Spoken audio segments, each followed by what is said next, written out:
नमस्कार. सिटी न्यूजच्या रात्री 10च्या बुलेटिनमध्ये प्रेक्षकांचं मनपूर्वक स्वागत. आज दिनांक 24 नोव्हेंबर 2025 वार सोमवार. बातमीची सुरुवात करूया सुविचार मालेने.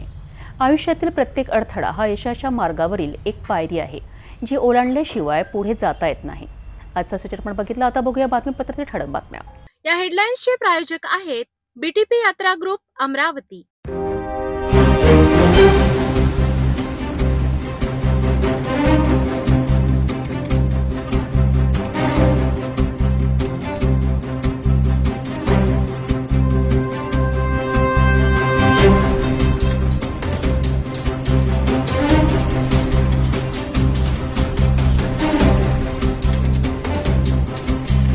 आपण ठळक बातम्या बघितल्या. आता घेऊया छोटासा ब्रेक. शादी और ब्याह की शुरुआत आराधना साड़ी के साथ.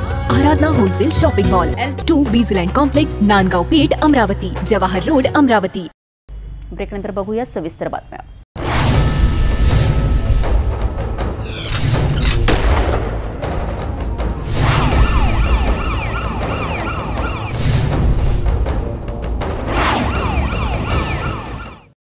अमरावतीतील सातुर्णा MIDC परिसरात झालेल्या भीषण अपघातात भातकुली रोड येथील 50 वर्षीय संजय अंबादास राऊत यांचा मृत्यू झाला आहे.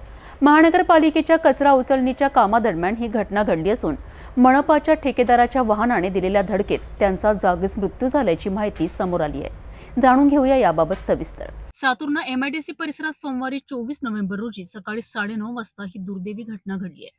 कोल्हापुरी गेट भातकुली रोड येथे राहणारे संजय अंबादास राऊत हे महानगरपालिकेच्या कचरा संकलन कामात कार्यरत होते. ते पूजा कन्स्ट्रक्शन या मनपा ठेकेदार मार्फत कचरा उचलण्याचे काम करीत होते. घटनेच्या वेळी MS 27BX 0238 या क्रमांकाचा कचरा वाहून नेणारा ट्रक परिसरात उभा होता. मात्र अचानक ड्रायव्हरने ट्रक रिव्हर्स केला आणि त्याच क्षणी मागे उभे असणारे संजय राऊत यांना जोरदार धडक बसली. धडक बसताच आजूबाजूला असलेल्या कर्मचाऱ्यांनी तात्काळ संजय राऊत यांना जिल्हा सामान्य रुग्णालयात घेऊन गेले, परंतु रुग्णालयात दाखल केल्यानंतर डॉक्टरांनी त्यांना मृत घोषित केले. घटनास्थळी तात्काळ पोलीस पथक पोहोचले असून राजापेठ पोलीस ठाण्याचे अधिकारी या प्रकरणाचा तपास करीत आहेत. सध्या मृतदेहाचे शवविच्छेदन करण्यात येत असून पुढील तपास सुरू आहे. अमरावती शहरात 13 नोव्हेंबर 2021 रोजी झालेल्या दंगलीनंतर जवळपास 4 वर्षांनी एक मोठी न्यायालयीन घडामोड समोर आली आहे. जिल्हा सत्र न्यायालयाने एका गटातील 32 जणांची निर्दोष सुटका केली असून न्यायालय परिसरात आनंदाचे जल्लोषाचे वातावरण पाहायला मिळाले. नेमकं काय घडलं आणि कोण सुटले आणि या निर्णयाचे पुढील परिणाम काय, बघूया हा सविस्तर रिपोर्ट. अमरावती शहरातील 13 नोव्हेंबर रोजी 2 गटांमध्ये तणाव निर्माण होऊन दंगल सदृश्य परिस्थिती निर्माण झाली होती. या प्रकरणात गाडगेनगर, राजापेठ, कोतवाली तसेच नागपुरी गेट पोलीस ठाण्यात दोन्ही गटांवर गंभीर कलमांखाली गुन्हे नोंदविण्यात आले होते. 4 वर्षापासून हा खटला अमरावती जिल्हा सत्र न्यायालयात सुरू होता. अखेर सोमवार 24 नोव्हेंबर रोजी न्यायालयाने एका गटातील 32 जणांची निर्दोष सुटकेची सुनावणी दिली आहे. निर्णयाच्या वेळी न्यायालय परिसरात सुटका झालेल्यांनी एकमेकांना मिठाई वाटून आनंद व्यक्त केलाय. हे बघा, 13 नोव्हेंबर 2021ला अमरावती शहरामध्ये काही समाजकंटकांनी हैदोस घातला होता आणि त्यावेळेस महाविकास आघाडीचं सरकार होतं. मुख्यमंत्री उद्धव ठाकरे होते आणि अमरावती जिल्ह्याच्या पालकमंत्री यशोमतीताई ठाकूर होत्या. त्यावेळेस काहीही कारण नसताना जे हिंदुत्ववादी कार्यकर्ते आहेत, विविध सामाजिक संघटनेशी जुळलेले आहेत, जे हिंदुत्वासाठी काम करतात, अशा लोकांवर खोटे नाटे आरोप दाखल करण्यात आले होते. एकूण 32 हिंदुत्ववादी कार्यकर्त्यांवर खोटे गुन्हे लावून त्यांच्याविरुद्ध चार्जशीट दाखल करण्यात आली होती आणि सद्यस्थितीमध्ये ही चार्जशीट विद्यमान मुख्य न्यायदंडाधिकारी श्री नरडेले साहेब यांच्या कोर्टमध्ये प्रलंबित होती. हा संपूर्ण खटला चालला आणि त्याच्यामध्ये हे सिद्ध झालं की ज्या 32 हिंदुत्ववादी कार्यकर्त्यांना याच्यामध्ये काहीही कारण नसताना आरोपीमधून गोवण्यात आलं होतं आणि ते केवळ पॉलिटिकल प्रेशरमुळे करण्यात आलं होतं, हे कोर्टासमक्ष सिद्ध झालं आणि या 32ही कार्यकर्त्यांची कोर्टाने निर्दोष सुटका केलेली आहे. सत्याचा विजय झाला अशी भावना त्यांनी यावेळी बोलून दाखवली. निर्दोष सुटका झालेल्यांमध्ये संतोष सिंह उर्फ बाबू गहरवार, सत्यजित राठोड, दिनेश सिंह, विपिन गुप्ता, बंटी उर्फ दीपक पारवाणी, चेतन वाटणकर, उमेश मावले, त्रिदेव डेंडवाल, संगम गुप्ता, निलेश मरोडकर, विजय मंडले, लवकुश गायकवाड, संतोष बद्रे, अनुप अग्रवाल, अनिल शुक्ला, पराग चिमोटे, विक्की मावतोले, कुणाल सोनी, आकाश सारसर, सागर गोहर, सागर अडसुडे, लक्ष्मण सिंगडे, निखिल बिजवे, रावेल गिरी, पवन लेंडे, संजय बावणेर, अनुप मरोडकर, बबलू आठवले, गौरव बांटे, सुरेश चव्हाण, सागर गुप्ता आणि रोहित साहू यांचा समावेश आहे। या प्रकरणात advocate Prashant Deshpande, advocate Chirag Navlani, advocate Vasudev Navlani, Deep Mishra यांच्या कायदेशीर प्रयत्नांना यश मिळालेत। या सुटकेनंतर सर्वांनी न्यायव्यवस्थेचे आभार मानलेत। 13 नोव्हेंबर 2021 रोजी अमरावती शहरामध्ये मोठ्या प्रमाणात दंगल घडलेलं होतं आणि शहरातील 5 पोलीस ठाण्यांमध्ये जे आहेत अनेक हिंदू संघटनांच्या कार्यकर्त्यांवर, पदाधिकाऱ्यांवर गुन्हे दाखल करण्यात आलेले होते। आज जिल्हा सत्र न्यायालयामध्ये जे आहे सुनावणी करण्यात आली आहे आणि या एकूण 32 कार्यकर्त्यांची जे आहे निर्दोष सुटका करण्यात आलेली आहे। जे आहेत संपूर्ण कार्यकर्तेसुद्धा आपल्यासोबत जोडलेले आहे। नेमकं कशा पद्धतीची त्यांची सुटका करण्यात आलेली, काय जिल्हा सत्र न्यायालयाने त्यांना निर्देश दिले आपण जाणून घेऊया। काय सांगाल, कशा पद्धतीचे आज निकाल देण्यात आलेला आहे जिल्हा सत्र न्यायालयाकडून? आज महाराष्ट्र सरकारने या संदर्भात जो GR काढला म्हणून त्या महाराष्ट्र सरकारचं इथे या कोर्टामध्ये जे मॅजिस्ट्रेट साहेब बसले आहे त्यांचं, ज्यांनी आमची केस लढली, ज्यांनी आमची पैरवी केली, अशा वकील साहेबांचं मी सर्व हिंदू संघटनाच्या वतीने स्वागत करतो, त्यांचं अभिनंदन करतो।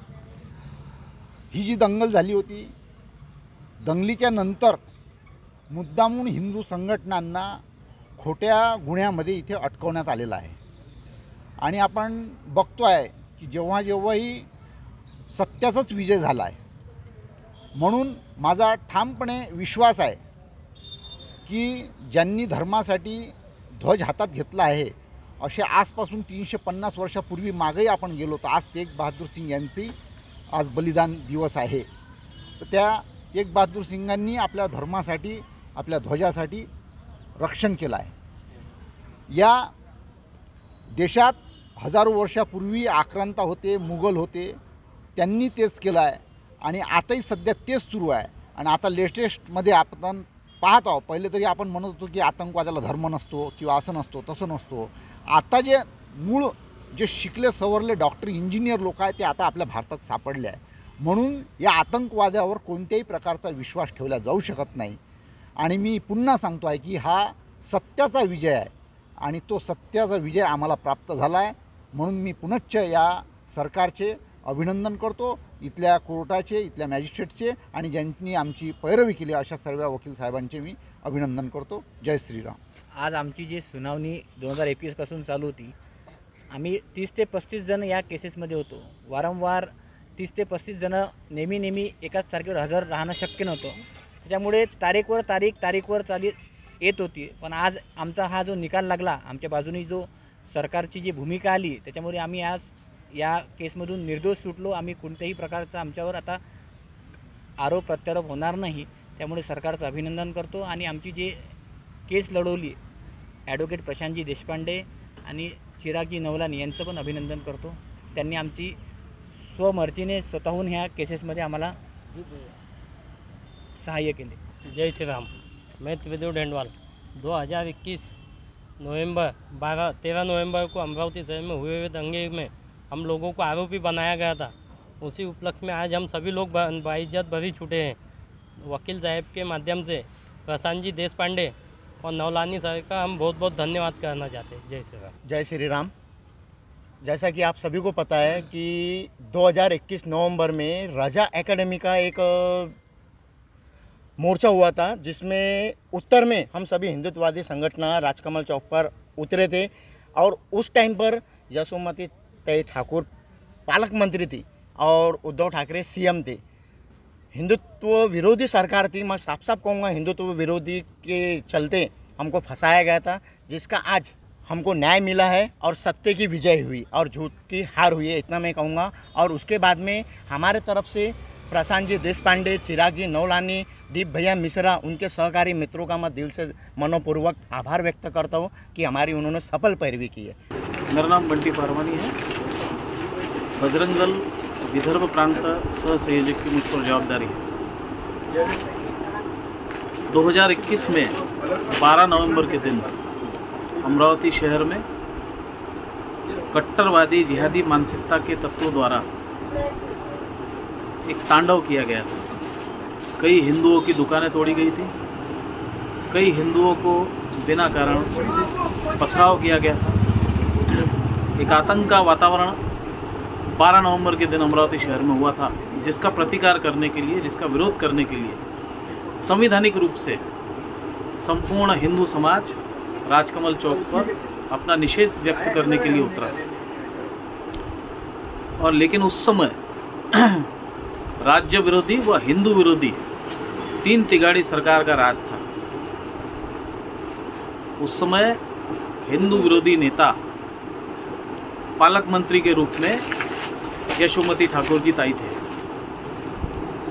और उन्होंने 12 तारीख की जो घटना उन जिहादी तत्वों द्वारा हुई उसको नज़रअंदाज किया और संपूर्ण हिंदू समाज के असंख्य लोगों पर अपराध दर्ज करवाए, षड्यंत्र द्वारा अपराध दर्ज करवाए।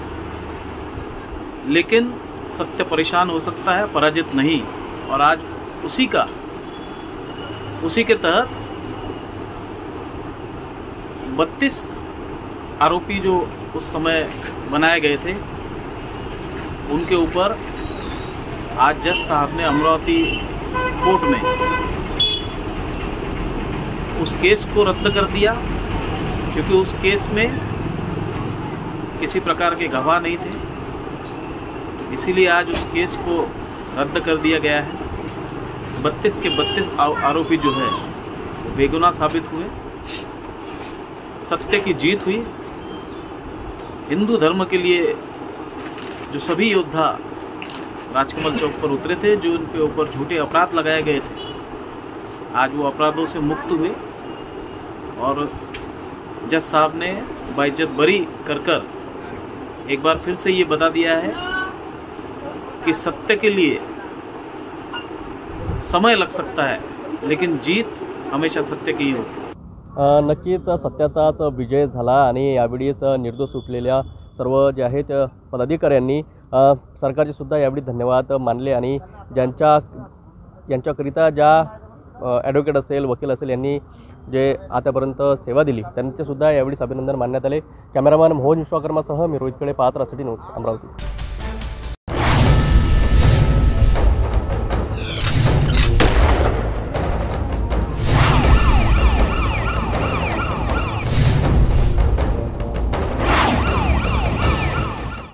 भाजप खासदार डॉक्टर अनिल बोंडे यांना पुन्हा एकदा अज्ञात व्यक्तीने फोन करून शिवीगाळ करत धमक्या दिलेत आहे। 23 नोव्हेंबर रोजी मिळालेल्या या फोननंतर खासदारांनी राजापेठ पोलीस ठाण्यात तक्रार दाखल केली। या प्रकरणाची गंभीरता ओळखून राजापेठ पोलिसांनी त्वरित चौकशी सुरू केली आणि वरुड शहरातून एका युवकाला ताब्यातही घेतलं आहे। या प्रकरणाबद्दल अधिक माहिती घेतली आहे आमच्या प्रतिनिधींनी। भाजप खासदार डॉक्टर अनिल बोंडे यांना पुन्हा धमकीचा फोन आल्याने राजकीय आणि पोलीस वर्तुळात खळबळ उडाली आहे। 23 नोव्हेंबर रोजी एका युवकाने फोनवरून शिवीगाळ करत काम का नाही केलेत असा सवाल करत खासदारांना धमकी दिली आहे। खासदारांनी तत्काळ राजापेठ पोलीस ठाण्यात तक्रार नोंदवल्यानंतर तपासाला गती देण्यात आली आहे। तांत्रिक तपासाच्या आधारे पोलिसांनी वरुड येथे धाव घेत संशयित युवकाला ताब्यात घेतले। सध्या त्याची चौकशी सुरू आहे। विशेष म्हणजे यापूर्वी देखील हैदराबादहून अशाच प्रकारचे धमकीचे कॉल खासदारांना आले होते। त्यामुळे पोलिसांनी हा संपूर्ण मुद्दा गंभीर मानत अधिक चौकशी सुरू केली आहे। काल सकाळच्या सुमारास माननीय खासदार बोंडे साहेबांचे स्वीय सहाय्यक रविकिरण वाघमारे यांचं हे पोलीस स्टेशन राजापेठ येथे आले आणि त्यांनी सांगितलं की माननीय खासदार अनिल बोंडे साहेबांना एका अनोळखी नंबरवरून त्यांना धमकी देण्यात आल्याचं त्यांनी कळवलं। त्यानुसार मग इथे आपण दखलपात्र गुन्हा दाखल केला आणि त्या मोबाईलची लोकेशन काढून आपण वरुडवरून त्या आरोपीस ताब्यात घेतलेले आहे। तर त्या देवेंद्र रामभाऊ खेरडे वय 44 वर्ष, राहणार वरुड असे त्याचे नाव आहे। त्यांनी काहीतरी त्याचं खाजगी कामासाठी खासदार बोंडे साहेबांना फोन केला होता आणि त्यावर ते काही काम झालं नसेल म्हणून त्यांनी ते धमकी दिली होती आणि त्याच्यासाठी त्याला आपण ताब्यात घेतलेलं आहे। त्याच्यावर योग्य ती कायदेशीर कारवाई करण्यात येईल. या बाजूला फोन आला होता, त्या संदर्भात काही लोकेशन ट्रेस झाला का? ॲक्च्युली तो ईमेल आला होता, तशी त्यांनी त्यांच्या स्वीय सहाय्यकांनी इथे तक्रार दिलेली आहे. त्या ईमेलचे आपण ट्रेस करत आहोत सायबरची मदत घेऊन. त्यामध्ये काम सुरू आहे. लवकरच त्याही गोष्टीवर त्याही आरोपीवर कारवाई करण्यात येईल.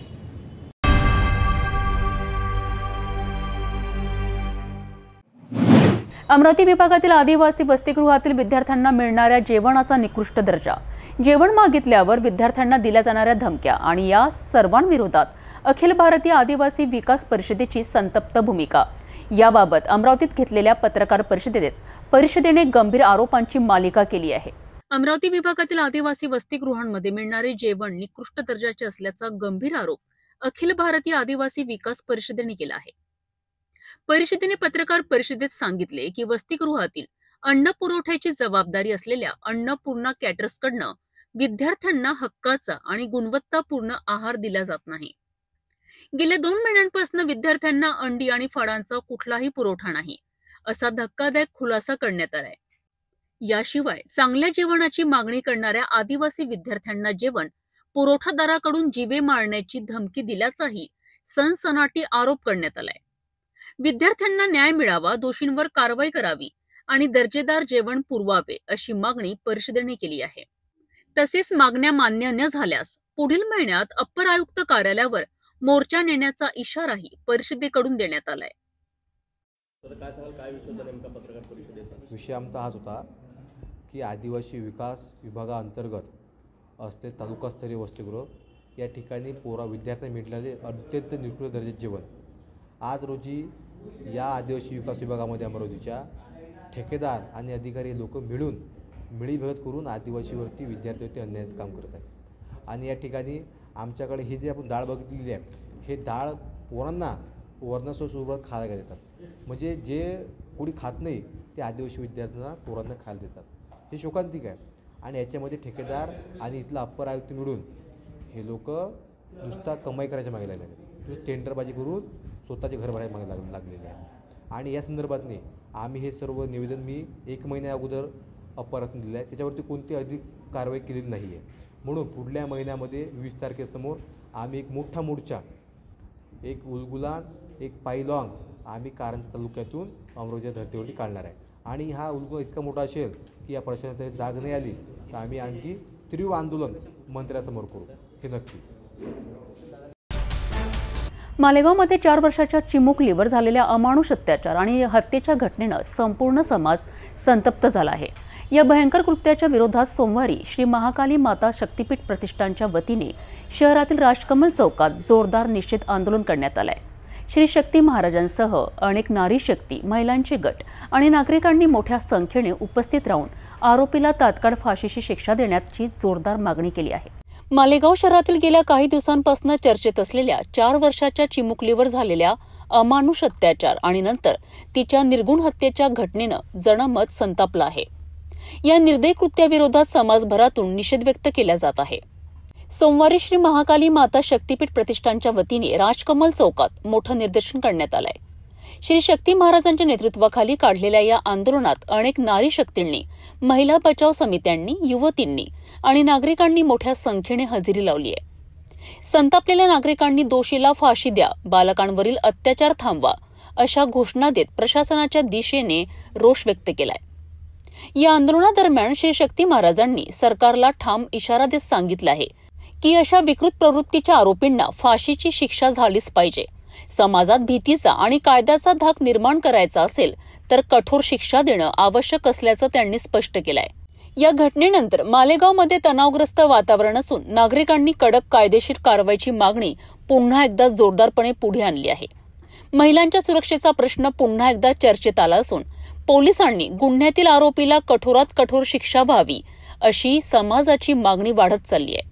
आज हमारा ये विषय आंदोलन का कि माता महाकाली के आशीर्वाद से मैं डॉक्टर 1008 महाशक्ति पीठाधीश्वर श्री शक्ति जी महाराज अमरावती शहर से और नरेंद्र मोदी विचार मंच से और अंतर्राष्ट्रीय संत बौद्धिक मंच के ओर से मैं यह आह्वान करना चाहता हूँ राजकमल चौक से, अमरावती शहर से कि हमारे मालेगांव में जो हम लोग हर नवरात्र में, हर 12 महीने में हम लोग जो कन्या पूजन करते हैं, और ऐसी 4 साल की लड़की के ऊपर जो दरिंदा है मालेगांव का, कौनते जाति के जाति कोई भी रहे, कोई भी जाति रहे, ऐसे दरिंदे ने जो 4 साल की लड़की के ऊपर बलात्कार किया है और बलात्कार करने के लिए उसको मार डाला है, तो मैं हमारे लाड़ के देश के प्रधान नरेंद्र मोदी जी से मैं और अमित शाह जी से मैं ये प्रार्थना करता हूँ, ये निवेदन करता हूँ, और हमारे महाराष्ट्र के देवेंद्र फडणवीस सर मुख्यमंत्री सर और दोनों उप मुख्यमंत्री सर से भी और राज्यसभा लोगों से भी मैं और पूरे महाराष्ट्र के आमदार खासदार मिनिस्टर ये लोगों से मैं ये प्रार्थना करता हूँ, ये निवेदन देता हूँ मैं महाकाली शक्ति के तरफ से और नरेंद्र मोदी विचार मंच की तरफ से, अंतर्राष्ट्रीय भौतिक मंच की तरफ से कि ये दरिंदे को जल्दी से जल्दी कड़क से कड़क कार्रवाई होना चाहिए। इसे 15 दिन से 1 महीने के अंदर कोई भी हालत में इसको फांसी पर लटकाया जाए। इसमें प्रशासन और मालेगांव के जिला अधिकारी से भी मैं, वहाँ के पुलिस कमिश्नर से भी मैं ये प्रार्थना करता हूँ कि उसको फांसी पे लटकाने के लिए आप लोग कोशिश करिए और ये दरिंदा फांसी पे लटकना चाहिए, ताकि डबल से हमारी ऐसी सब कन्याओं के ऊपर, हमारी सब ऐसी लड़कियों के ऊपर, कोई हमारी नारी शक्ति के ऊपर ऐसे कोई भी पूरे इंडिया में और पूरे महाराष्ट्र में और पूरे अमरावती शहर में ऐसे दरिंदा ना कभी डबल से पैदा हो। इसी के साथ में मैं डॉक्टर 1008 महाशक्ति पीठाधीश्वर श्री शक्ति जी महाराज और नरेंद्र मोदी विचार मंच की तरफ से, अंतर्राष्ट्रीय संत भौतिक मंच की तरफ से आज मैं अमरावती शहर के राजकमल चौक से हमारे यहाँ पे हमारे नारी शक्ति के सामने इनके साक्षी में, हमारे सब भक्त लोगों के साक्षी में ये मैं आह्वान करता हूँ प्रशासन से।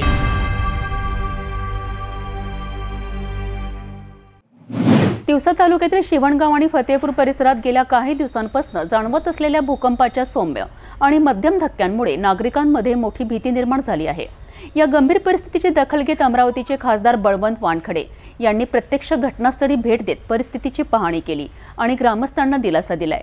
तसेच प्रशासनाने तात्काळ सतर्क राहून आवश्यक उपाययोजना कराव्यात अशा सूचना जिल्हाधिकाऱ्यांना त्यांनी दिल्या आहेत।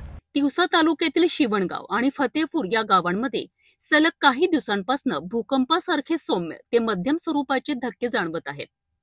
अचानक जमीन हलल्याने ग्रामस्थांमध्ये भीतीचं वातावरण निर्माण झालं असून लोकांनी घराबाहेर काढता पकडता रात्र जागून काढल्याची माहिती मिळत आहे। ही गंभीर परिस्थिती लक्षात घेऊन अमरावती लोकसभा मतदारसंघाचे खासदार बळवंत वानखडे गावात दाखल झालेत। त्यांनी प्रत्यक्ष स्थळाची पाहणी केली, ग्रामस्थांशी संवाद साधून त्यांच्या भीती, चिंता आणि नुकसानाबाबत सविस्तर विचारपूस केली। परिस्थितीचे गांभीर्य ओळखून खासदार वानखडे यांनी घटनास्थळावरूनच जिल्हाधिकारी आशिष एरेकर यांच्याशी दूरध्वनीद्वारे चर्चा केली।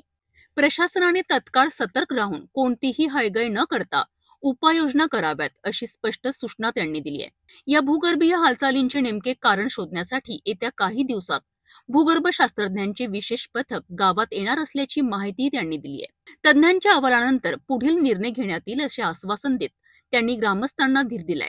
गेल्या काही वर्षापासून शिवणगाव असेल, फतेपूर असेल, तिवसा तालुक्यातील या गावांना सतत भूकंपाचे धक्के लागत आहेत। काल रात्री तर खूप मोठा धक्का हा लागलेला होता, संपूर्ण गाव जागी त्यामुळे झालं होतं।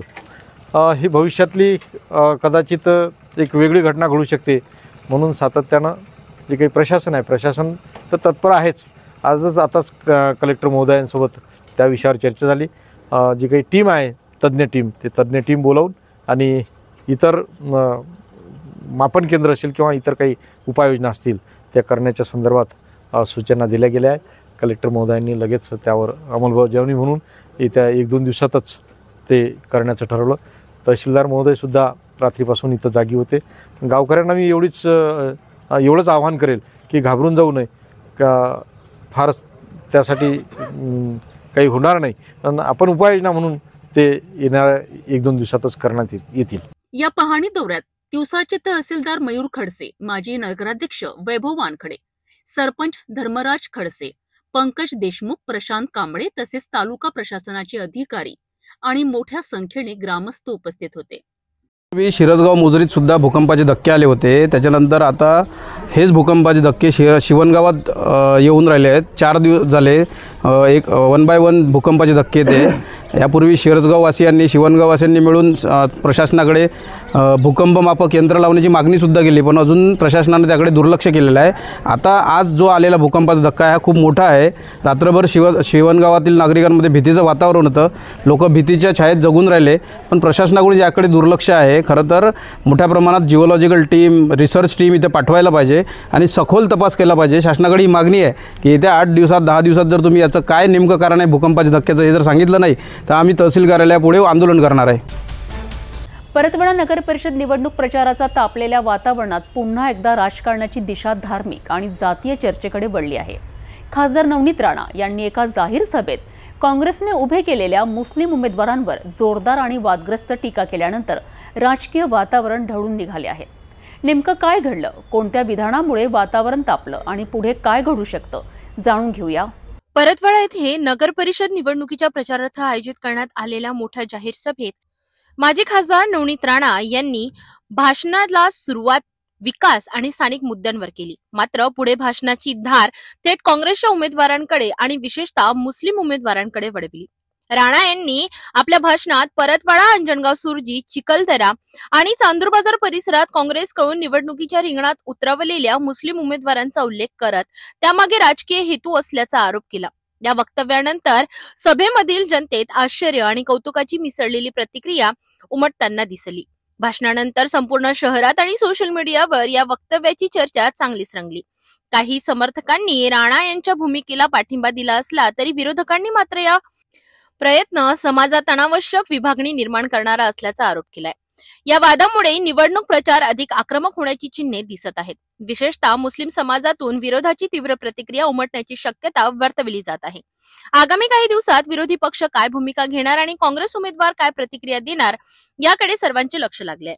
मात्र महत्त्वाचा विषय म्हणजे निवडणुका समोर असताना हिंदू मुस्लिम हा विषय करणे कितपत योग्य। स्वतःचा राजकीय हेतू सिद्ध करण्यासाठी किंवा राजकीय पोळी भाजण्यासाठी काही राजकीय पुढारी हा अत्यंत संवेदनशील विषयाला हात घालतात आणि समाजात तेढ निर्माण करण्याचा प्रयत्न करतात।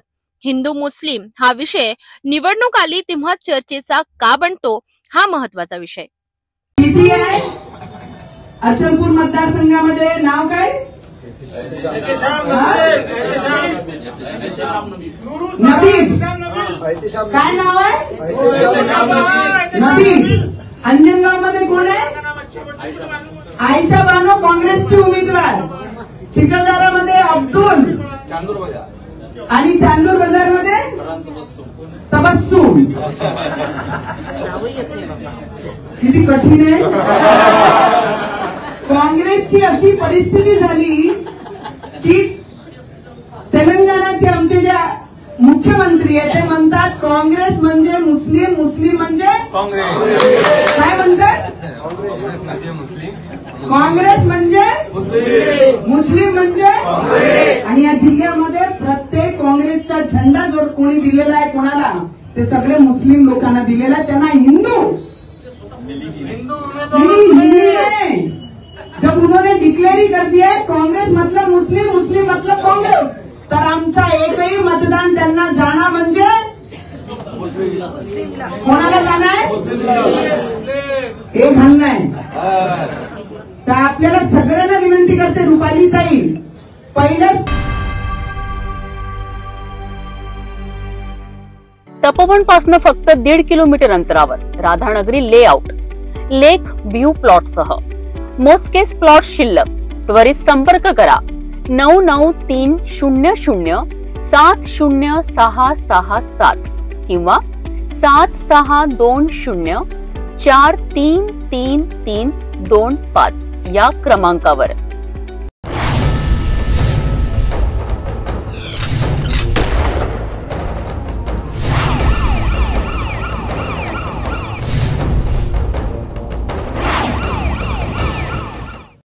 कळमना पोलीस ठाण्याच्या हद्दीत जाब विचारायला गेलेल्या व्यक्तीवर जीवघेणा हल्ला झाल्याची धक्कादायक घटना समोर आली आहे। या प्रकरणात पोलिसांनी काही आरोपींना अटक केली असून इतर आरोपींचा शोध युद्धपातळीवर सुरू आहे। या प्रकरणाची सविस्तर माहिती कळमना पोलीस ठाण्याचे पोलीस उपनिरीक्षक प्रेरणा काळे यांनी दिली आहे. नेमकी काय घटना घडली, आरोपी कोण आहे आणि पोलिसांकडून सुरू असलेल्या तपासाची काय स्थिती आहे जाणून घेऊया. कळमना परिसरात एका व्यक्तीने जाब विचारायला गेल्याने परिस्थिती बेकाबू झाली आणि वाद अवघ्या काही क्षणात जीवघेण्या हल्ल्यात बदललाय. या घटनेत पीडित व्यक्ती गंभीर जखमी झाली असून सध्या त्याच्यावर उपचार सुरू आहेत. पोलिसांनी दिलेल्या माहितीनुसार पीडित व्यक्ती काही जुन्या वादासंदर्भात आरोपींकडे स्पष्टीकरण मागण्याकरिता गेला होता. मात्र याच रागातून आरोपींनी धारदार शस्त्र आणि काठ्यांनी त्याच्यावर हल्ला केलाय. या परिसरात या घटनेमुळे एकच खळबळ उडाली आहे. या प्रकरणाची गंभीर दखल घेत कळमना पोलीस तात्काळ घटनास्थळी दाखल झालेत. पोलीस उपनिरीक्षक प्रेरणा काळे यांच्या मार्गदर्शनाखाली तपास सुरू असून काही आरोपींना अटक करण्यात पोलिसांना यश आले आहे, तर इतर फरार आरोपींचा शोध सुरू असून त्यांना लवकरच अटक करण्यात येईल असा विश्वास पोलीस उपनिरीक्षक प्रेरणा काळे यांनी व्यक्त केलाय. या प्रकरणी भारतीय दंड विधानातील अनेक गंभीर कलमांखाली गुन्हा दाखल करण्यात आला आहे. पोलिसांचा तपास सुरू असून या हल्ल्यामागील नेमका हेतू काय होता याबाबतही सखोल चौकशी सुरू आहे. पोलीस स्टेशन कळमना हद्दीमध्ये एक त्याच्यामध्ये यातील फिर्यादी आणि जो जखमी आहे ते आपला फूड कार्टचा ठेला लावतात वर्धमान नगर येथे. ते संध्याकाळी 11 ते 12 वाजताच्या सुमारास आपला ठेला पॅक करून आपल्या घराकडे जात असताना घटनास्थळाच्या जवळ आल्यानंतर त्यांना समोर जाण्यासाठी जागा नव्हती. एक कार समोर उभी होती म्हणून ते त्याच जागी थांबले.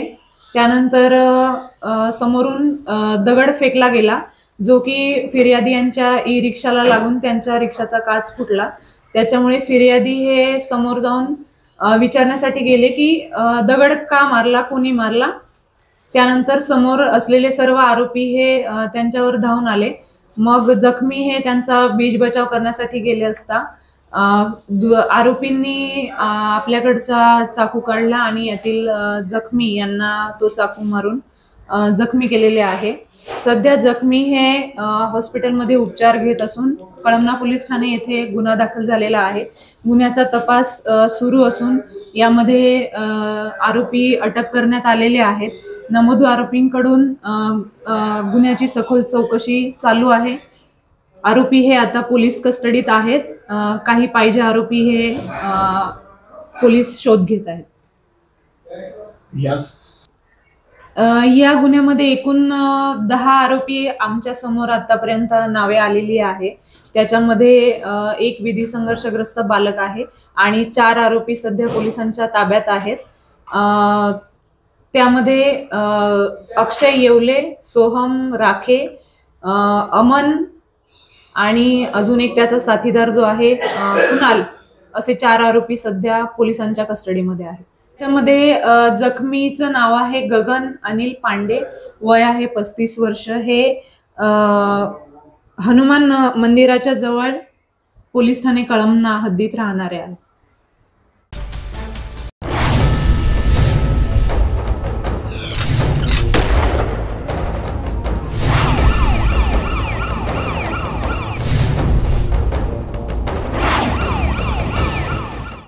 नागपूरमध्ये अतिशय हृदयद्रावक घटना घडली आहे. केवळ 18 महिन्यांच्या बालकाचा दुर्दैवी अपघाती मृत्यू झाल्याने परिसरात शोककळा पसरली आहे.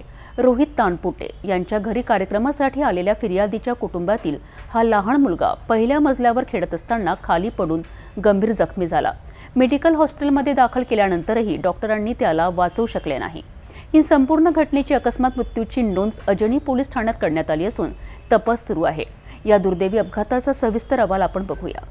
नागपूर शहरातील खरे शाळेसमोरील लेआउट परिसरात एका कुटुंबावर दुःखाचा डोंगर कोसळलाय. रोहित तानपुटे यांच्या घरी कार्यक्रमासाठी आलेली फिर्यादी कविता धर्मवीर उगले यांचा 18 महिन्यांचा मुलगा रिहांश धर्मवीर उगले पहिल्या मजल्यावर खेळत होता. खेळता खेळता तो खाली कोसळला आणि गंभीर जखमी झाला. कुटुंबियांनी तात्काळ पळापळ करत त्याला मेडिकल हॉस्पिटलमध्ये दाखल केले. परंतु उपचार सुरू असतानाच रात्री 10:30 वाजता डॉक्टरांनी रिहांशला मृत घोषित केले. या घटनेनंतर कुटुंबीय आणि नातेवाईकांमध्ये शोककळा पसरली आहे. फिर्यादी कविता यांनी दिलेल्या माहितीवरनं पोलीस उपनिरीक्षक उपाध्ये यांनी अकस्मात मृत्यूची नोंद केली आहे. अजनी पोलीस पुढील तपास करीत आहेत. अपघाताच्या वेळी परिस्थिती काय होती, बालक कसा खाली पडला, आसपास कोणी उपस्थित होते का, यासंबंधी तपास सुरू आहे. हा प्रकार पुन्हा एकदा लक्षात आणून देतो आहे की लहान मुलांवर अगदी क्षणभरही दुर्लक्ष केल्यास मोठा अपघात होऊ शकतो.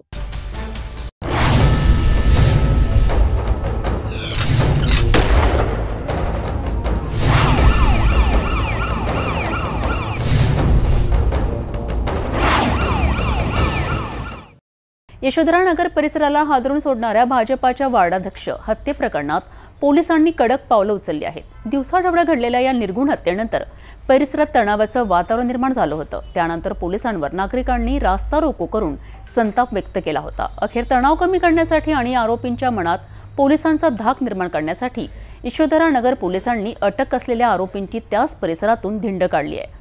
या धक्कादायक आणि कठोर कारवाईनंतर आरोपींचे धाबे दणाणले आहेत. यशोधरा नगरमध्ये दिवसाढवळ्या भाजपाच्या वार्डाध्यक्षाची झालेली हत्या संपूर्ण परिसराला हादरून सोडणारी ठरली. गुन्हा गंभीर असल्यामुळे नागरिकांनी संताप व्यक्त करत थेट पोलीस ठाण्याजवळ रास्ता रोको आंदोलन केलंय.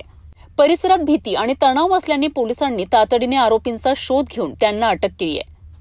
नागरिकांच्या मनातील भीती कमी व्हावी आणि अशा प्रकारच्या गुन्ह्यांना रोखण्याकरिता पोलिसांनी कठोर भूमिका घेत अटकेतील आरोपीची हातकड्या घालून धिंड काढली आहे. आरोपीला घटनास्थळाजवळील गल्ली बोळांमधून फिरवण्यात आलाय. पोलिसांच्या या कारवाई दरम्यान परिसरात मोठा बंदोबस्त ठेवण्यात आला होता. पोलिसांनी घेतलेल्या या कडक भूमिकेमुळे परिसरातील भीती काहीशी कमी झाल्याचं दिसून आलंय. स्थानिक नागरिकांनी पोलिसांच्या या निर्णयाचं स्वागत करत कायद्याचा धाक कायम राहील तरच अशा गुन्हेगारांना आळा बसेल अशी प्रतिक्रिया दिली आहे. या दरम्यान आरोपीवर खुनासह गंभीर कलमांखाली गुन्हा दाखल करण्यात आला असून न्यायालयीन कोठडीत पाठवण्यात आल्याची माहिती पोलिसांनी दिली आहे.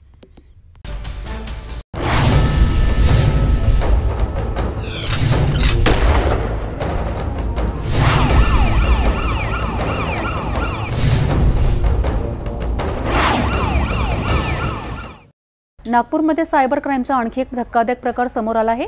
बँक खात्याचा वापर मुलाचे अवयव काढण्याच्या व्यवसायासाठी होत आहे अशी भीतीदायक धमकी देत एका नागरिकाला बनावट अटक वॉरंट पाठवून तब्बल 33,80,000 रुपयांची फसवणूक करण्यात आली आहे. आणि आता या गुन्ह्यामागील मास्टरमाइंड आरोपीला हरियाणातून अटक करण्यात आली आहे. रूपम तंवर आणि आकाश ठोंबरे ही आरोपींची नावे सांगितली जात असून सायबर पोलीस या संपूर्ण रॅकेटचा खोल तपास सुरू आहे.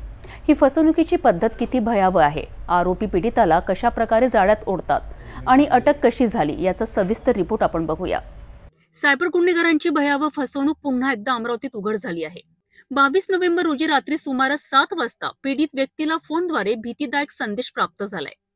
या संदेशात सांगण्यात आले आहे की त्यांचे बँक खाते मुलांचे अवयव काढण्याच्या बेकायदेशीर व्यवसायासाठी वापरले जात आहे. याच धमकीसह आरोपींनी पीडिताच्या नावावरचे बनावट अटक वॉरंट तयार करून पाठवलेत. या मानसिक दडपणामुळे आणि भीतीने ग्रासलेल्या पीडिताकडून आरोपींनी हप्त्याने तब्बल 33,80,164 रुपये उकळलेत. सतत संपर्कात राहून स्वतःला सरकारी अधिकारी, तपास अधिकारी असल्याचे भासवत आरोपींनी पीडिताला पूर्णपणे जाळ्यात ओढलेत. पैसे दिले नाही तर तात्काळ अटक, कोर्ट केस आणि गंभीर गुन्ह्यांच्या शिक्षेची धमकी देण्यात आली आहे. सायबर सेलला तक्रार मिळताच तपासाचा वेग वाढविण्यात आलाय. कॉल्सचं लोकेशन ट्रॅकिंग, खात्यांचे तांत्रिक विश्लेषण, डिजिटल ट्रेल फॉलो करत पोलिसांनी आरोपींचा ठाव ठिकाणा हरियाणामध्ये शोधून काढलाय. आणि अखेर रूपम तंवर आणि आकाश ठोंबरे या 2 आरोपींना हरियाणामधून अटक करण्यात आली आहे. आरोपींना नागपूर आणण्यात येत असून त्यांच्याकडून आणखी किती जणांची फसवणूक झाली आहे याचा तपास सुरू आहे. सायबर पोलिसांनी नागरिकांना पुन्हा एकदा आवाहन केले आहे की कोणत्याही सरकारी अधिकाऱ्याचा फोन, वॉरंट किंवा धमकी आल्यास तात्काळ तपासणी करूनच पुढील निर्णय घ्यावा. आपल्याकडे 97/25 हा गुन्हा नोंद होता. यामध्ये फिर्यादीला त्यांचं अकाउंट जे आहे मोबाईलला लिंक आहे किंवा आधारला लिंक आहे आणि त्यावर तुम्ही जे मुलांचे अवयव वगैरे विकून किंवा ड्रग्स मॉनिटरीमधून पैसे वगैरे आलेत अशी वगैरे धमकी देऊन त्यांच्याकडून डिजिटल अरेस्ट करून त्यांना 33 लाख रुपये त्यांच्याकडून विविध खात्यावर भरून त्यांची फसवणूक केली होती. त्यामध्ये सदर गुन्ह्याचा तपास आम्ही माननीय पोलीस आयुक्त रवींद्र सिंगल सर, तसेच माननीय जॉईंट CP सर, माननीय DCP सर मतानी सर यांच्या मार्गदर्शनाखाली मी व AP पांढरे यांनी सुरू केला. सदर गुन्ह्यामध्ये जे पैसे आहेत ते वेगवेगळ्या अकाउंटमध्ये त्यांनी ट्रान्सफर करायला लावले होते. त्यापैकी एक अकाउंट जे होतं ते आकाश मोहन ठोंबरे याचं होतं. तो आदिशक्तीनगर खामगाव बुलढाण्याचा असून ते व जे यापूर्वी अटक केलेले तन्वर रुपेश रमेश सिंग तन्वर हा आरोपी एका हॉटेलमध्ये बसून त्यामध्ये ते पैसे त्यांच्या बँक अकाउंटवर घेऊन ते विविध इतरांना पाठवत होते. त्यामध्ये आपण आकाश मोहन ठोंबरे यास अटक केली असून त्याच्याकडून सर्व माहिती घेऊन पुढील आरोपीला आम्ही तपास पथकाच्या मार्फत अटक करत आहोत. यामध्ये मला लोकांना हे सांगायचं आहे आपल्या मार्फतीने की अशा प्रकारे कोणत्याही प्रकारे जर फसवणूक झाली तर 1930वर कॉल करा किंवा डिजिटल अरेस्ट ही संकल्पना कायद्याच्या कक्षेमध्ये नाही. असं कोणी आपल्याला कॉल करून धमकावत असेल तर त्याबाबत तुम्ही एंटरटेन करू नका किंवा सदरचा कॉल कट करून 1930वर कॉल करून ती कंप्लेंट करा किंवा national cyber crime reporting portal आहे त्या पोर्टलवर तक्रार करून तुम्ही सदरची तक्रार पोलिसापर्यंत पाठवू शकता आणि जे पैसे गेलेले असतील किंवा जे आपल्यावर फ्रॉड झाले असेल त्याबाबत आपण ती रक्कम परत पोलिसांच्या मार्फतीने परत मिळवू शकता.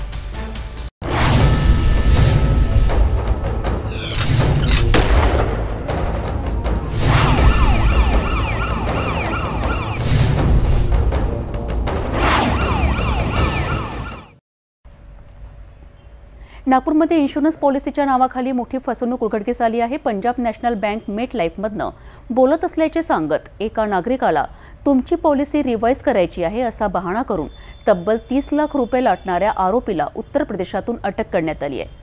अमन सेमी असे आरोपीचे नाव असून त्याच्या विरुद्ध गुन्हा दाखल करण्यात आला आहे. पोलिसांनी केलेल्या तपासानंतर उघड झालेले हे जाळे किती मोठे आहे, आरोपींनी पीडिताला कसे फसवले, या सर्वांचा सविस्तर रिपोर्ट आपण बघूया. नागपूरमधील नागरिकांना टार्गेट करणाऱ्या फसवणूक रॅकेटची आणखी एक घटना समोर आली आहे. मिळालेल्या माहितीनुसार पीडित व्यक्तीला फोन करून स्वतःला पंजाब नॅशनल बँक मेट लाईफचा अधिकारी असल्याचे सांगण्यात आले. त्यांच्या पॉलिसीमध्ये महत्त्वाचे बदल करायचे आहेत, रिवाईज करायची आहे आणि यासाठी वेगवेगळी प्रक्रिया शुल्क भरावी लागतील असे सांगत आरोपींनी पीडिताला विश्वासात घेतले.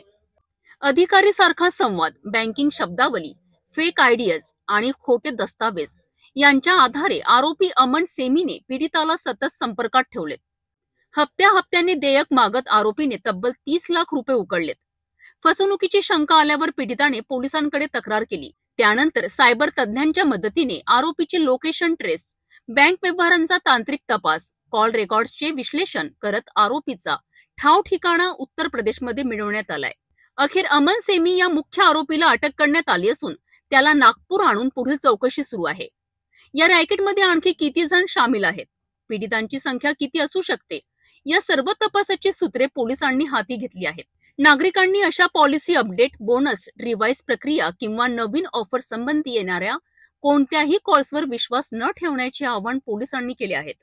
सदर गुन्ह्यामध्ये फिर्यादी यांना 2022 मध्ये त्यांचे पती वारल्यानंतर त्यांना एक कॉल आला की तुमच्या पतीची जी पॉलिसी आहे त्यामध्ये आपल्याला नॉमिनी करायचं आहे आणि त्याबाबतची माहिती आपल्याला पाहिजे आणि त्यांना तुमची आपण दुसरी पॉलिसी काढू आणि ते पैसे तुमच्या पतीची जी पॉलिसी आहे पंजाब नॅशनल बँक मेट लाईफ व तुमच्या नवऱ्याची जी पॉलिसी आहे ते तुमच्या नावा करू असे वगैरे सांगून त्यांना वेगवेगळ्या पॉलिसीमध्ये गुंतवणूक करण्यास भाग पडून 2022 पासून त्यांच्याकडून 2 अकाउंटमध्ये पैसे ट्रान्सफर करण्यास भाग पाडलं होतं. परंतु त्या व्यक्तीला त्यांनी बघितलं नसल्यामुळे त्यांचे कुठलेही फायदे त्यांना मिळाले नसल्यामुळे त्यांच्या लक्षात आलं की त्यांच्यासोबत फ्रॉड झाला आहे. त्यांनी तात्काळ येऊन सायबर पोलीस स्टेशन येथे कंप्लेंट केल्यानंतर आपण गुन्हा नोंद करण्यात आला होता 88/25 विविध BNSच्या कलमाद्वारे आणि मग आपण त्याचा तपास माननीय पोलीस आयुक्त रविंदर सिंगल सर, माननीय जॉईंट CP सर, माननीय DCP सर, मतानी सर यांच्या मार्गदर्शनाखाली करून यातील आरोपी जो आहे त्याचा आपण बँक अकाउंट नंबर तसेच बँकशी लिंक असलेले नंबर त्यांनी एक ईमेल तयार केला होता. त्या ईमेलचे तांत्रिक तपास करून वगैरे त्या आरोपीचे लोकेशन काढून तो दिल्लीचे येथे असल्याची माहिती मिळाल्यानंतर तपास पथक दिल्ली येथे जाऊन सदर आरोपीला सिकंदराबाद या रेल्वे स्टेशनवर आपण त्यांना पकडलं. त्याचं नाव अमन अरविंद कुमार सैनी हा सिकंदराबाद UPचा रहिवासी असून तो सध्या आपण त्याला दिल्लीमध्ये अटक करून मान्य न्यायालयासमोर हजर केला असता मान्य न्यायालयाने त्यांना दिनांक 25पर्यंत पोलीस कोस्टडी दिली असेल. पोलीस कोस्टडीमध्ये त्यांनी इतर त्यांचे साथीदार आणि जे पैसे ट्रान्सफर केले त्याबाबतची सर्व माहिती आपण घेत आहोत आणि इतर जे पैसे होते त्याचे बँक अकाउंट वगैरे फ्रीज करून तसेच त्याच्याकडून जी डिव्हाइस होती ती आपण जप्त करून पुढील तपास करत आहोत. मला आपल्या नागपूरच्या रहिवाशांना तसेच इतरांना आवाहन करायचं आहे की आपल्यासोबत सुद्धा असा सायबर फ्रॉड झाला किंवा काही आपल्याबाबत सायबर कंप्लेंट झाली तर 1930वर कॉल करा किंवा national cyber crime reporting portal आहे त्या पोर्टलवर तक्रार करून आपण आपल्यासोबत जो फ्रॉड झाला आहे त्याची आपण तक्रार देऊन जे पैसे गेले असतील ते आपण मान्य न्यायालयाच्या मार्फतीने आपण तात्काळ परत करण्याची तजवीज ठेवू.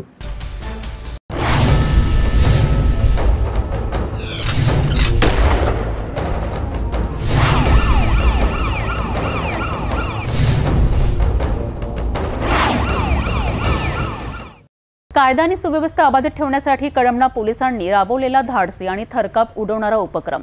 परिसरात चाकूचा धाक दाखवून दहशत निर्माण करणाऱ्या 4 आरोपींना पोलिसांनी जाहीरपणे धिंड काढत गुन्ह्याच्या ठिकाणीच फिरवली आहे. या कारवाईने नागरिकांचा पोलिसांवरील विश्वास अधिक दृढ झाला असून गुन्हेगारांच्या पायाखालची जमीन हिरावली गेली आहे. कळमना पोलिसांच्या या कारवाईची सर्वत्र प्रशंसा होत आहे. कळमना परिसरामध्ये काही दिवसांपूर्वी चाकूने हल्ला करून दहशत पसरविणाऱ्या टोळीने नागरिकांच्या मनात भीतीचं वातावरण निर्माण केलं होतं. या टोळीमध्ये सोहम राखे, अक्षय अवले, कुणाल ठाकरे आणि अमन भांबोर्डे या 4 आरोपींचा समावेश होता. परिसरात चाकूचा धाक दाखवत काही नागरिकांना जखमी करण्याचाही प्रयत्न करण्यात आला होता.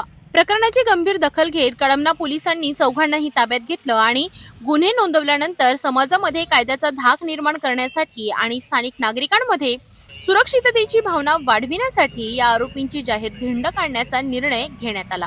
कडक पोलीस बंदोबस्तात आरोपींना त्यांच्या गुन्ह्याच्या परिसरातून फिरविण्यात आले.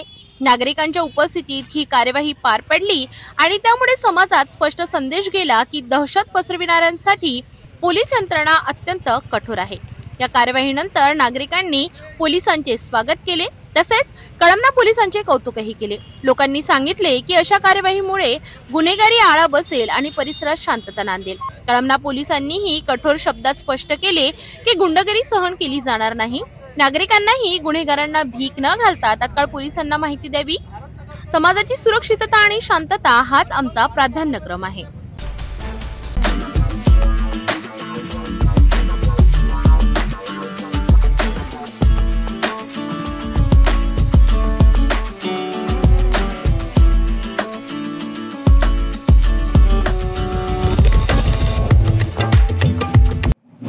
छत्रपती संभाजीनगर जिल्ह्यातील खुलताबाद येथे स्थानिक स्वराज्य निवडणुकांचा माहोल चांगलाच चढला आहे. मुख्यमंत्री देवेंद्र फडणवीस यांच्या 25 नोव्हेंबर रोजी होणाऱ्या जाहीर सभेच्या पार्श्वभूमीवर मंत्री अतुल सावे यांनी भव्य रॅलीचे आयोजन करून आपल्या ताकदीचे दमदार प्रदर्शन केलेत. मुस्लिम मतदारांची लक्षणीय संख्या असलेल्या खुलताबाद शहरात ही रॅली काढताच संपूर्ण परिसर भाजपच्या घोषणांनी दणाणून गेला आणि राजकीय वातावरण आणखी तापलेत. रॅलीला मोठा जनसमर्थन लाभल्याने विरोधी पक्षांचे धाबे दणाणल्याचे स्पष्ट चित्र दिसून आले. या शक्ती प्रदर्शनाचा सविस्तर रिपोर्ट आपण बघूया. खुलताबाद नगर परिषद निवडणुकीचे वातावरण चांगलेच तापले आहे. येत्या 25 नोव्हेंबरला मुख्यमंत्री देवेंद्र फडणवीस यांची जाहीर सभा प्रस्तावित असून त्याआधीच भाजपने नगराध्यक्ष आणि नगरसेवक निवडणूक प्रचारासाठी भव्य शक्ती प्रदर्शन केले. राज्याचे मंत्री अतुल सावे यांच्या नेतृत्वाखाली एक मोठी मोटरसायकल आणि वाहन रॅली काढण्यात आली.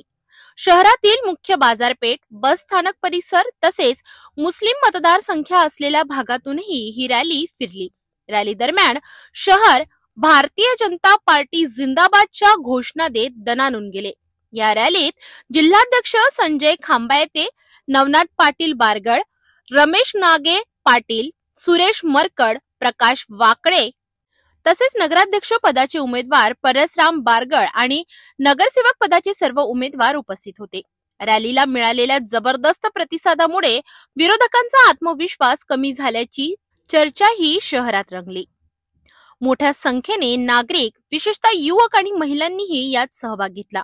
यावेळी बोलताना मंत्री अतुल सावे यांनी खुलताबादमध्ये विजय आमचाच होणार ही आजच्या रॅलीने सिद्ध केली आहे असा ठाम विश्वास व्यक्त केला. सर्वत्र निवडणुकीचं जे आहे ते बिगुल वाजलेलं आहे. सध्या आपण आहोत छत्रपती संभाजीनगर जिल्ह्यामधील खुलताबाद तालुक्यामध्ये आणि आपल्यासोबत आपण माझ्या मागे बघू शकता भारतीय जनता पार्टीची ती रॅली निघालेली आहे. या प्रकारे प्रचार जे आहे ते सुरू झालेला आहे आणि त्यातच आपल्यासोबत मंत्री अतुल सावे साहेब पण या ठिकाणी उपस्थित आहेत. मग काय सांगाल, इलेक्शन जाहीर झालेले आहे आणि रॅलीमध्ये आपण आलेले आहात, कशा प्रकारची तयारी कसं?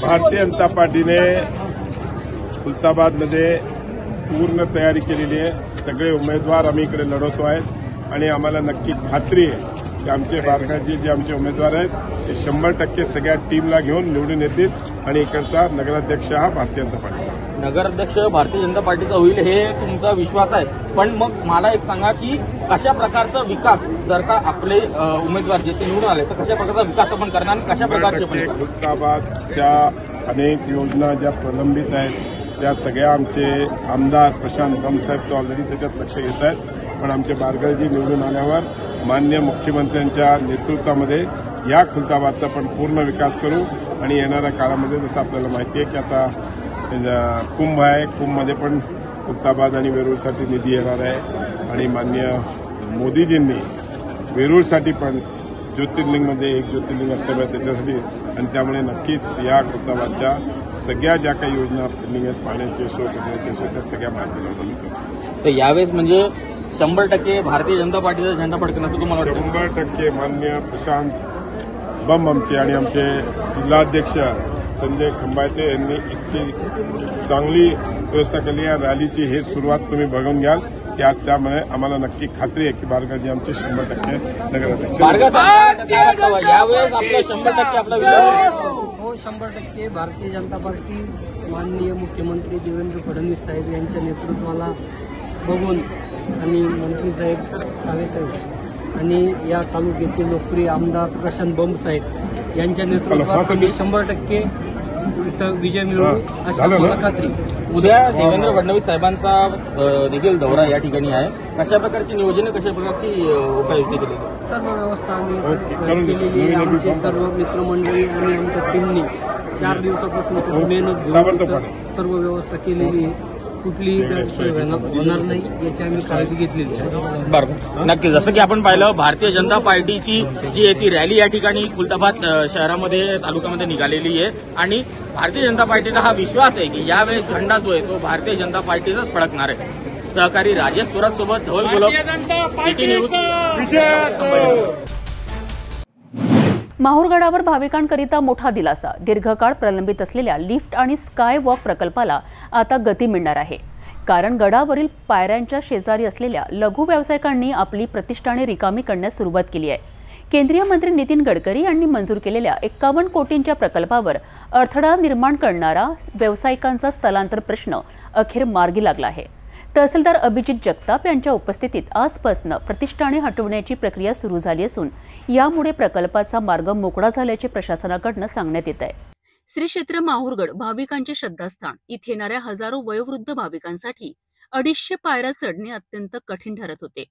ही समस्या स्थानिक लोकप्रतिनिधींच्या निदर्शनास गेल्यानंतर केंद्रीय मंत्री नितीन गडकरी यांनी तात्काळ निर्णय घेत 51 कोटी रुपयांचा लिफ्ट आणि स्काय वॉक प्रकल्प मंजूर केलाय. परंतु पायऱ्यांच्या शेजारी अनेक वर्षांपासून व्यवसाय करणाऱ्या 35 लघु व्यावसायिकांच्या उदरनिर्वाहाचा प्रश्न निर्माण झालाय. त्यांच्यासाठी पर्यायी जागेचा प्रस्ताव तयार करण्यात आलाय. गडाच्या डाव्या बाजूला असलेल्या दरडीत भराव टाकून नवीन गाड्यांची उभारणी करण्यात आली. 24 नोव्हेंबर रोजी तहसीलदार अभिजित जगताप यांच्या उपस्थितीत व्यावसायिकांनी आपापली प्रतिष्ठाने रिकामी करण्यास सुरुवात केली आहे. काही गाडे पूर्णपणे रिकामे झाले असून उर्वरितही काढून घेतले जात आहे. या स्थलांतरानंतर लिफ्ट आणि स्काय वॉकचे प्रत्यक्ष काम सुरू होण्याचा मार्ग आता पूर्णपणे मोकळा झाला आहे. या संपूर्ण प्रक्रियेचे मार्गदर्शन जिल्हाधिकारी राहुल कर्डिले, पोलीस अधीक्षक अविनाश कुमार, अधीक्षक अभियंता संभाजी बुधोत्रे, सहाय्यक जिल्हाधिकारी जेनित चंद्रा, कार्यकारी अभियंता विशाल चोपडे तसेच श्री रेणुका देवी संस्थान प्रशासन यांनी केलेत. तहसीलदार अभिजित जगताप यांच्या नेतृत्वाखाली पीडब्ल्यूडीचे उपविभागीय अभियंता DK भिसे, पोलीस विभागाचे अधिकारी तसेच गुरुप क्षाणी कन्स्ट्रक्शन कंपनी यांचे सहकार्य मिळत आहे. भाविकांना सोयीची दर्शन व्यवस्था आणि सुरक्षित चढाव मिळावा याकरिता घेतलेले हे पाऊल आता जलद गतीने पूर्ण होत असल्याचे चित्र दिसत आहे. महाराष्ट्र जागतिक वारसा सप्ताहानिमित्त माहूरमध्ये इतिहास आणि वारशाचा उत्सव साजरा केला गेलाय। महाराष्ट्र राज्य पुरातत्व वस्तू संग्रहालय संचालनालयाकडून आयोजित हेरिटेज वॉकमध्ये नागरिक, मान्यवर व विद्यार्थ्यांनी उत्साहाने सहभाग घेतलाय। माहूर वस्तू संग्रहालयापासून मातृतीर्थ तलाव आणि इतर पुरातन स्थळापर्यंत पायी भ्रमंती करून सहभागींच्या नजरेसमोर माहूरचा समृद्ध इतिहास जिवंत झालाय। यासोबतच 12 जागतिक वारसा किल्ल्यांची आकर्षक छायाचित्र प्रदर्शनीही भरवण्यात आली आहे। या ऐतिहासिक उपक्रमाचा सविस्तर आढावा पाहूया। महाराष्ट्र राज्य पुरातत्व आणि वस्तू संग्रहालय संचालनालयाने 19 ते 25 नोव्हेंबर दरम्यान महाराष्ट्र जागतिक वारसा सप्ताह आणि हेरिटेज वॉक सप्ताह आयोजित केला आहे। त्याचाच एक महत्त्वाचा भाग म्हणून 24 नोव्हेंबर रोजी माहूरमध्ये विशेष हेरिटेज वॉकचे आयोजन करण्यात आले। या कार्यक्रमाची सुरुवात माहूर शासकीय वस्तू संग्रहालयापासून करण्यात आली। त्यानंतर मातृतीर्थ तलाव, माहूर किल्ला आणि परिसरातील इतर पुरातन स्मारकांना भेट देत इतिहास, परंपरा आणि वारसा यांची माहिती सहभागींपर्यंत पोहोचविण्यात आली। या कार्यक्रमाला अनेक मान्यवरांची उपस्थिती लाभली। यामध्ये श्री रेणुका देवी संस्थानचे विश्वस्त संजय काण्णव, शिक्षक परिषदेचे तालुकाध्यक्ष S.S. पाटील, रणजित वर्मा, पत्रकार राजू ठाकूर, चित्रकार सुरेश आराध्ये, गणेश वाडेकर, बाळू चिल्लेकर, गणेश जाधव, प्रवीण जाधव, किशोर राठोड, सलमान पठाण यांचा समावेश होता। हेरिटेज वॉक नंतर माहूर वस्तू संग्रहालयात 12 जागतिक वारसा किल्ल्यांची भव्य छायाचित्र प्रदर्शनी भरवली गेली।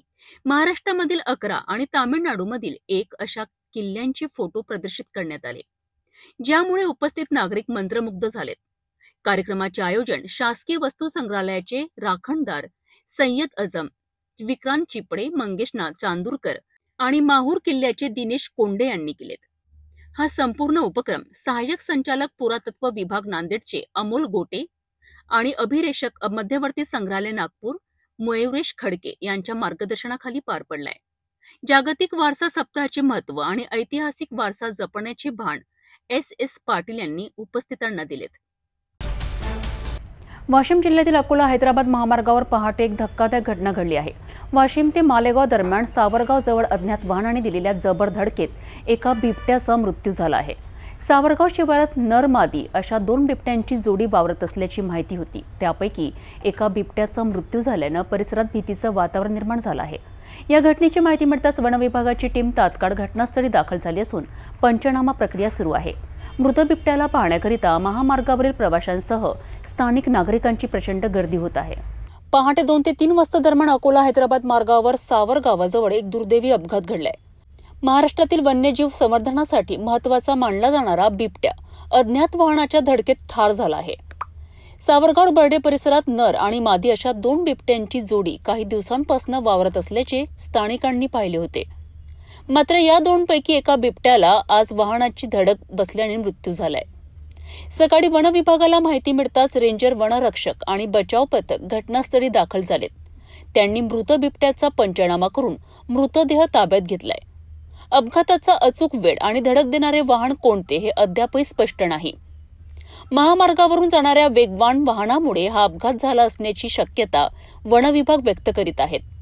या घटनेची माहिती पसरताच परिसरातील ग्रामस्थ, प्रवासी आणि युवक मोठ्या प्रमाणावर घटनास्थळी जमा झालेत।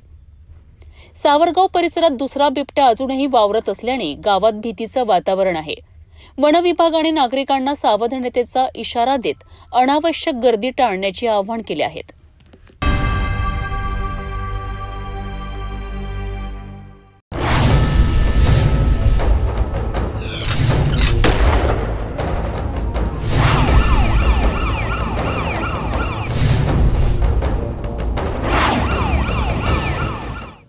बुधोडा ग्रामपंचायतीतील मृत्यू नोंदीमध्ये मोठा गैरकारभार उघडकीस। औसा तहसीलदारांनी दिलेला मृत्यू प्रमाणपत्राचा आदेश रद्द करण्यात आला असून ग्रामपंचायतीने दिलेल्या 5 मृत्यू नोंदी सरळ रद्द करण्यात आल्या आहेत। यात सर्वात गंभीर म्हणजे इंदिरा गुंडाचामे या महिलेचा मृत्यूची नोंद 1996 झालेली असताना ती ग्रामपंचायतीत कधीच केली नव्हती, परंतु पैसे घेऊन नकली प्रमाणपत्र दिल्याचा आरोप ग्रामसेवकांवर होत आहे। बुधोडा ग्रामपंचायतीतील 5 मृत्यू नोंदी रद्द होण्याने ग्रामपंचायतीतील गैरव्यवहारांचा पुन्हा एकदा पर्दाफाश झालाय। औसा तहसीलदारांनी दिलेला मृत्यू प्रमाणपत्राचा आदेश तपासानंतर पूर्णपणे अमान्य ठरवत रद्द केला। या 5 नोंदींपैकी सर्वात गंभीर बाब म्हणजे इंदिरा गुंडाचामे या महिलेची नोंद। इंदिरा चामे यांचा मृत्यू 1996 साली झाला होता, परंतु त्या वर्षी ग्रामपंचायतीच्या नोंदीत त्यांचा मृत्यू कधीच नोंदविला गेला नव्हता. त्यानंतर त्यांच्या जावयाने मृत्यू नोंदीची मागणी केली, परंतु नियमानुसार जावयाला सासूचा मृत्यू प्रमाणपत्र आदेश मिळविण्याचा कोणताही अधिकार नाही, अशी स्पष्ट तरतूद आहे. या प्रकरणाचा तपास करताना असे स्पष्ट झाले की ग्रामसेवकाने पैसे घेऊन जावयाला बनावट प्रमाणपत्र लिहून दिले. तहसील कार्यालयातीलच काही कर्मचाऱ्यांनीही पैसे घेऊन बोगस आदेश तयार केल्याचा संशय. मृत्यू नोंदीसाठी योग्य अर्ज करता येतो, पण प्रमाणपत्राचा आदेश मागण्याचा अधिकार नाही हे जाणूनही नियम मोडून आदेश देण्यात आले. सदर 5ही मृत्यू नोंदी रद्द करून तहसील प्रशासनाने चौकशी सुरू केली आहे. संबंधित ग्रामसेवक, मध्यस्थ आणि तहसील कर्मचाऱ्यांवर कार्यवाहीची शक्यता वाढली आहे. ग्रामपंचायतीच्या नोंदीतील हा भ्रष्टाचार उघड झाल्यानंतर नागरिकांमध्ये नाराजीचे वातावरण आहे आणि संपूर्ण घटनेची सखोल चौकशी करण्याची मागणी होत आहे. नांदगाव मनमाडच्या राजकारणात अक्षरशः भूकंप झालाय. महाराष्ट्राचे उपमुख्यमंत्री एकनाथ शिंदे यांच्या उपस्थितीत काँग्रेसच्या मजबूत घराण्यातील महत्त्वाचा चेहरा दर्शन अहिर यांनी शिंदे गटाचा धनुष्यबाद हाती घेऊन ऐतिहासिक प्रवेश केलाय. काँग्रेसचे माजी आमदार अनिलदादा अहिर यांचे चिरंजीव असलेले दर्शन अहिर हे नांदगाव कृषी उत्पन्न बाजार समितीचे सभापती असून त्यांचा प्रवेश हा नांदगाव मनमाड नगर परिषद निवडणुकीतील समीकरणे पूर्णपणे बदलणारा ठरणार आहे. सोमवारी प्रचाराचा नारळ उपमुख्यमंत्री एकनाथ शिंदे यांच्या हस्ते फोडण्यात आला आणि त्याच मंचावर हा मोठा राजकीय स्फोट घडलाय. नांदगाव मनमाड तालुक्यातील राजकारणात झालेल्या नाट्यमय घडामोडींचा प्रभाव पुढील अनेक वर्षे जाणवणार आहे. दर्शन आहेर यांनी काँग्रेसची साथ सोडत शिंदे गटाचा हात धरल्याने स्थानिक राजकारणातील शक्ती संतुलन स्पष्टपणे बदलले आहे. सभेत उपमुख्यमंत्री एकनाथ शिंदे, शिक्षण मंत्री दादा भुसे, आमदार सुहास कांदे, समाजसेविका अंजुमताई कांदे यांची उपस्थिती होती. हजारो कार्यकर्त्यांच्या घोषणांनी परिसर दणाणून गेला. भगव्याचे समुद्र झालेली सभा हा दृश्यांश स्वतःच विजयाची घोषणा करीत होता. उपमुख्यमंत्री शिंदे यांनी आपल्या भाषणात स्पष्ट शब्दात सांगितले, उद्याचा नांदगाव मनमाड विकसित, समृद्ध आणि शिवसेना प्रधान बनविण्याचं आमचं ध्येय आहे. दर्शन आहेर यांच्या घराण्याची ताकद शिंदे गटात दाखल झाल्यानंतर हे ध्येय साध्य होणार याबद्दल कार्यकर्त्यांमध्ये अफाट उत्साह दिसत आहे. येत्या नगर परिषद निवडणुकीत आता ही लढत आणखी चुरशीची होणार आहे हे निश्चित.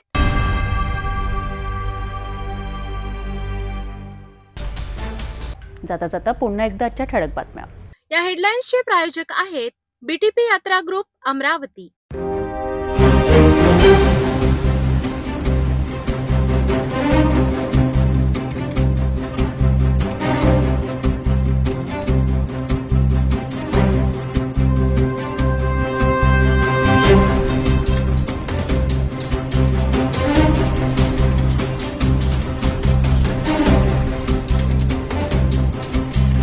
आपण आता स्ट्रीम चॅनल आपल्या टीव्हीवर बघू शकता. यामध्ये next channel 117, Jio channel 872, GTPL channel 73, Fastway channel 256 वर बघू शकाल. आता अमरावती जिल्ह्यानंतर विदर्भ आणि महाराष्ट्राचे दर्शक घर बसल्या आपल्या केबल टीव्हीवर सिटी न्यूज बातमी पाहू शकाल. यामध्ये Chhatrapati Sambhajinagar NST setup box number 14, Yavatmal setup box number 12, Washim setup box number 26, Nanded setup box number 17, Mahur setup box number 7, Akola आरासी सेटअप बॉक्स नंबर 899 वर बघू शकाल. लवकरच आम्ही आपल्यापर्यंत पोहोचणार आहोत. जर आपल्या टीव्हीवर सिटी न्यूज चॅनल दिसत नसेल तर आपण आपल्या केबल ऑपरेटर संपर्क करावा. आपण सिटी न्यूज केबलच्या व्यतिरिक्त यूट्यूब, फेसबुक, इंस्टाग्राम आणि ट्विटरवर बघू शकता. याकरिता सोशल मीडिया अकाउंट सबस्क्राईब करा, फॉलो करा, लाईक करा. यूट्यूब अकाउंट सबस्क्राईब करण्याकरिता सबस्क्राईब बटनाला क्लिक करा आणि बेल आयकॉन दाबायला विसरू नका, कारण सर्वताधी समाचार आपल्यापर्यंत पोहोचणार आहेत. तसेच सिटी न्यूजचे फेसबुक पेज लाईक करा, इंस्टाग्राम आणि ट्विटर हँडल फॉलो करा. आपण व्हॉट्सॲपवर सुद्धा सूचना देऊन न्यूज प्राप्त करू शकता. व्हॉट्सॲप नंबर स्क्रीनवर येत आहे. हे बातमीपत्रावर थांबूया. पुन्हा भेटू नवीन घडामोडींसोबत. आपण बघत राहा फक्त सिटी न्यूज. हर खबर पर पैनी नजर, हर मुद्दे पर सटीक वार, यही है सिटी न्यूज की पहचान. जहाँ सच्चाई की आवाज दबाई जाती है, वहाँ सिटी न्यूज उठाता है सवाल. हर स्क्रीन पर, हर प्लेटफॉर्म पर हमारी मौजूदगी बोलती है. सिटी न्यूज, हमेशा सच के साथ. अस्वीकरण. सिटी न्यूज चॅनलवर राजकीय, सामाजिक, धार्मिक कार्यकर्ते, प्रशासकीय अधिकारी, कर्मचारी किंवा कोणत्याही व्यक्तीने व्यक्त केलेले विचार अथवा माहिती ही त्यांची वैयक्तिक मते आहेत. त्या मतांशी सिटी न्यूज चॅनलची सहमती असणे आवश्यक नाही.